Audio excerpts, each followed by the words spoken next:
শুরুতেই জানিয়ে দেব সংবাদ শিরোনাম, এরপর জানিয়ে দেব বিস্তারিত। প্রথমে জানিয়ে দেব রাউজানে বিএনপির দুই পক্ষে সংঘর্ষের পর বিলুপ্ত উত্তর জেলার কমিটির 4 নেতা বহিষ্কার। তত্ত্বাবধায়ক ও নারী আসন নিয়ে যা বলল বিএনপি। এতদিন কিসের জন্য আমাকে ব্যবহার করেছেন বললেন নীলা ইসরাফিল। এবং সর্বশেষ জানিয়ে দেব জুলাই সনদের ভিত্তিতে নির্বাচন হতে হবে বললেন নাহিদ ইসলাম।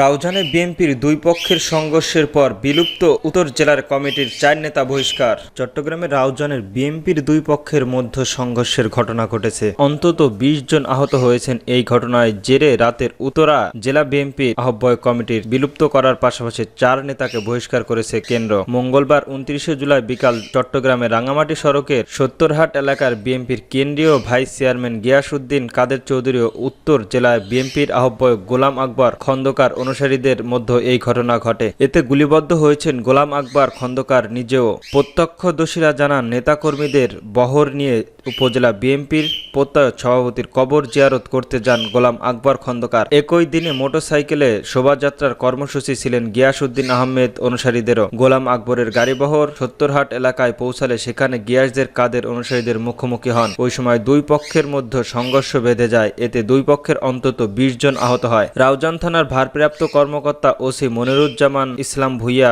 বাংলা নিউজকে জানান, এক পক্ষ কবর জিয়ারত করতে যাচ্ছিল, অন্য পক্ষ শোভাযাত্রা করছিল। সত্তরহাট এলাকায় দুই পক্ষ মুখোমুখি হলে নিজেদের মধ্যে সংঘর্ষ জড়ায়। এতে উভয় পক্ষের প্রায় 20 জনের আহত হয়েছে বলে খবর পেয়েছে পুলিশ। ঘটনাস্থলে গিয়ে পরিস্থিতি নিয়ন্ত্রণে আনে। বর্তমানে এলাকার পরিস্থিতি স্বাভাবিক হয়েছে। এদিকে সংঘর্ষের পর উত্তর জেলা বিএনপির আহ্বায়ক কমিটির বিলুপ্ত করা হয়েছে। পাশাপাশি উত্তর জেলা বিএনপির 4 নেতাকে বহিষ্কার করা হয়েছে। মঙ্গলবার 29 জুলাই রাতে বিএনপির সিনিয়র যুগ্ম মহাসচিব অ্যাডভোকেট রুহুল কবির রিজভী স্বাক্ষরিত এক সংবাদ বিজ্ঞপ্তিতে এই তথ্য জানানো হয়। বিজ্ঞপ্তিতে বলা হয়, চট্টগ্রাম উত্তর জেলা বিএনপির আহ্বায়ক বিলুপ্ত করা হয়েছে। অতি শীঘ্রই চট্টগ্রাম উত্তর জেলা বিএনপির আহ্বায়ক কমিটি গঠন করা হবে। অতিরিক্ত বিজ্ঞপ্তিতে জানানো হয়, দলের ভেতরে সংঘাত ও হানাহানি সৃষ্টি করে দলীয় শৃঙ্খলা চলমানভাবে লঙ্ঘন করা চট্টগ্রামে উত্তর জেলা বিএনপির যুগ্ম আহ্বায়ক নুরুল আমিন চেয়ারম্যান, মিশর উপজেলা বিএনপির সাবেক সদস্য সচিব গাজী নিজামুদ্দিন। তত্ত্বাবধায়ক ও নারী আসন নিয়ে যা বলল বিএনপি। বিএনপির স্থায়ী কমিটির সদস্য সালাউদ্দিন আহমেদ বলেছেন, তত্ত্বাবধায়ক সরকার গঠন নিয়ে সংসদের আলোচনা করতে চায় বিএনপি। সাংবিধানিক সংবিদ্ধ প্রতিষ্ঠান নিয়ে নিতে হবে নির্বাহী আইনে সংসদের নারী আসনের পক্ষে বিএনপি। মঙ্গলবার সন্ধ্যায় রাজধানীর ফরেন সার্ভিস একাডেমিতে রাজনৈতিক দলগুলোর সঙ্গে জাতীয় ঐক্য কমিশনের দ্বিতীয় দফায় 21তম দিনের বৈঠক শেষে সাংবাদিকদের এসব কথা বলেন তিনি। সালাউদ্দিন আহমেদ বলেন, আমরা জুলাই সনদ নামে একটি খসড়া পেয়েছি। সেই খসড়ার সঙ্গে আমরা মোটামুটি একমত, কিন্তু ওখানে কিছু বাক্য, শব্দ, প্রণালী ইত্যাদি নিয়ে কারো কোনো মতামত আছে কিনা সেই জন্য সব রাজনৈতিক দলগুলোর কাছে দিয়েছি। আমরা আমাদের যে সংশোধনীয় থাকবে তা ভাগাশত বাক্য অঙ্গীকার দিয়ে আমরা একমত। আমরা যা যা সংশোধনীয় বা আপত্তি থাকবে সেটা আমরা কালকে জমা দেব।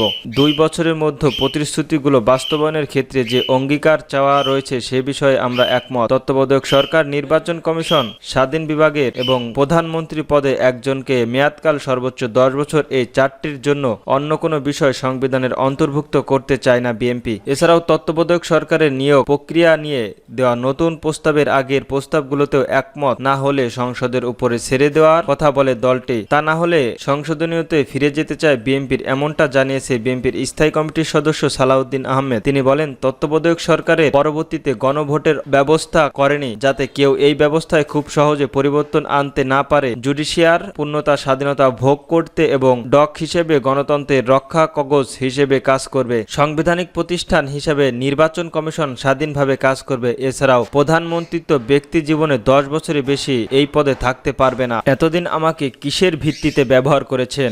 জাতীয় নাগরিক পার্টি থেকে নিজের নাম সরিয়ে নীলা ইসরাফিল সোমবার 28 জুলাই এই ঘোষণা দেন তিনি। এরপর দলটির সদস্য সচিব আখতার হোসেন গণমাধ্যমকে বলেন, নীলা ইসরাফিল এনসিপির কেউ নয়, তবে সে নাগরিক কমিটিতে ছিল।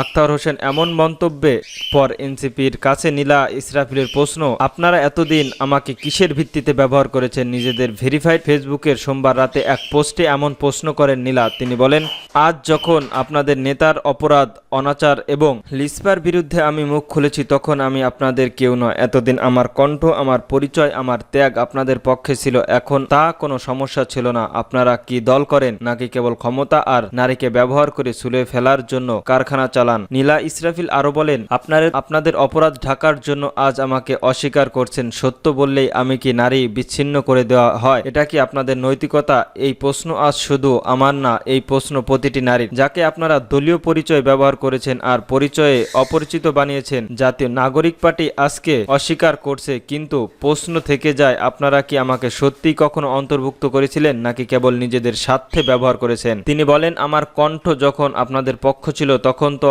আপনাদের নেত্রী আপনাদের শক্তি বলে গলা ফাটাতেন। এখন যখন আমি অন্যায়ের বিরুদ্ধে মুখ খুলেছি তখন সে তো আমাদের কেউ না। এটা কি কোনো রাজনৈতিক দলের মূলবোধ নাকি এটা প্রমাণ করছে দল নয় আপনাদের ব্যক্তিত্ব রক্ষার বস্তু? জনগণ দেখেছে, বুঝেছে এবং প্রশ্ন করেছে এই দলটি কি আদৌ জনগণের ন্যায় নাকি নৈতিকতার প্রতিনিধিত্ব করে। নীলা বলেন, আমি অবাক হই না যে আজ জাতীয় নাগরিক পার্টি আমাকে অস্বীকার করছে, কারণ সত্য বললেই আমাকে সবসময় আপনারা মুখ ফুলিয়ে নেন। কিন্তু আমি একটি প্রশ্ন করতে চাই, যদি আমি আপনাদের কেউ না হয়ে থাকি তাহলে আমার কণ্ঠ, আপনাদের পরিচয়, আপনাদের মাঠের উপস্থিতি এতদিন কেন ব্যবহার করেছেন? একজন নারী যখন অন্যায়ের বিরুদ্ধে দাঁড়ায় তখন তাকে দলহীন, আশ্রয়হীন প্রমাণ করতে পারাটা কি রাজনীতির নতুন নীতি? আমি কারো পরিচয় নাই, আমি আমার ন্যায়ের পক্ষে দাঁড়ানো একজন মানুষ। আমাকে অস্বীকার করে সত্যকে অস্বীকার করা যাবে না।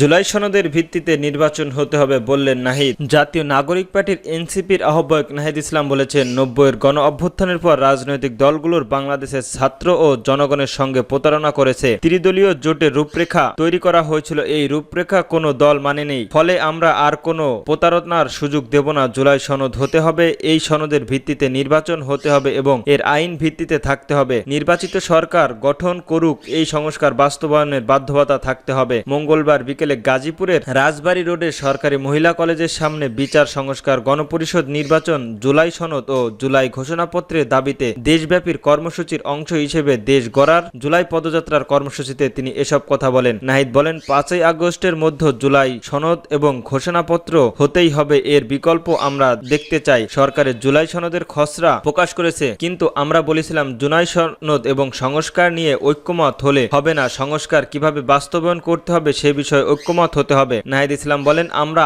আশা করব 5ই আগস্টের মধ্যে অন্তর্বর্তীকালীন সরকার ও সব রাজনৈতিক দল জুলাই সনদ এবং ঘোষণাপত্র জারি করতে পারবে। ফলে আমাদের কাঙ্ক্ষিত জুলাই অভ্যুত্থানের 1 বছর একসঙ্গে উদযাপন করতে পারব। মুখ্য সংগঠক উত্তর অঞ্চলের সার্জিস আলম সঞ্চালনায় পদযাত্রার বক্তব্য রাখেন। মুখ্য সংগঠক হাসনাত আব্দুল্লাহ, সিনিয়র যুগ্ম সদস্য সচিব ডাক্তার তানজিম জারা, মুখ্য সমন্বয়ক নাসিরউদ্দিন পাটোয়ারি, সিনিয়র মুখ্য সমন্বয়ক আব্দুল হাসনাত মাসুদ সহ প্রমুখ।